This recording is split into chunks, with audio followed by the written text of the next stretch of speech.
Hi guys, so today I'm going to show you how to do this double hoop boomerang roll that looks like this.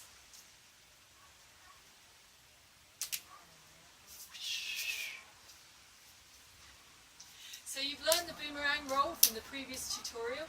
There's a couple of extra things you're going to need to be able to do for this. The first is a full extension into a chest roll. How we do that is we do a half fold, crotchwards fold, whoo! So we end up with our finger pointed along the hoop. So fold the hoop forwards and up so that your index finger is along the hoop and the hoop is upwards. Once you're in this position, you're going to do a giant circle going upwards all the way around in front of you, and then when you get to the other side, don't stop, just let go of the hand and stretch out, letting the hoop roll all the way along.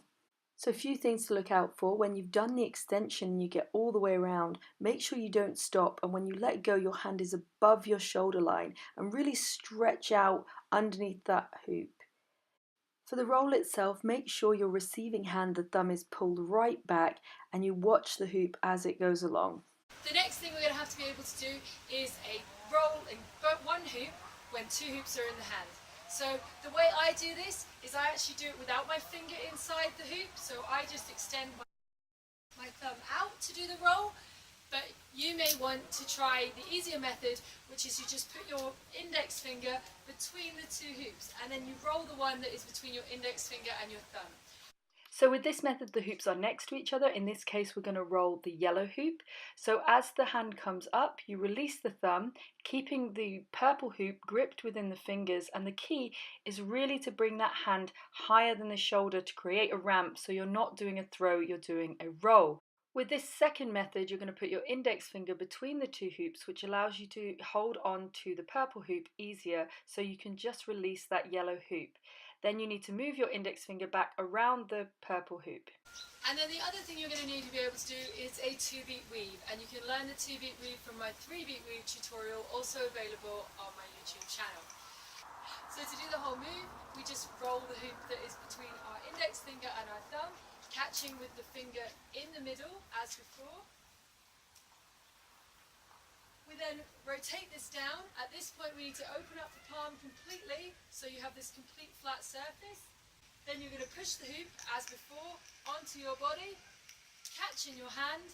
The key to this is having your hand really open as before the hoop gets to your hand, and you're going to catch in the back of your hand, so gripping with the thumb and the hoops are together. At this point, you may remember from the beginning, we do our big circle, we extend out, and then from here you're in exactly the right position to go into the 2-beat weave.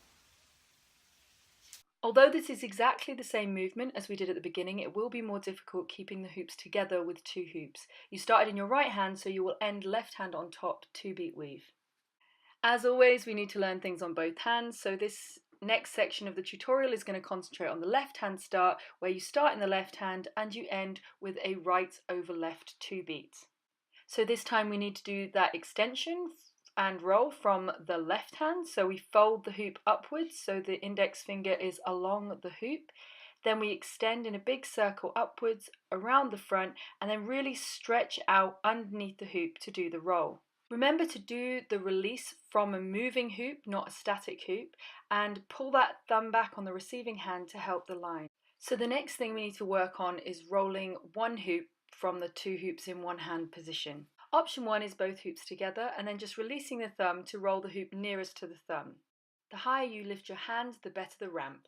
An easier method is to put your index finger between the two hoops, and this allows you to roll the hoop between your thumb and index finger. You will have to move your index finger into the hoop again.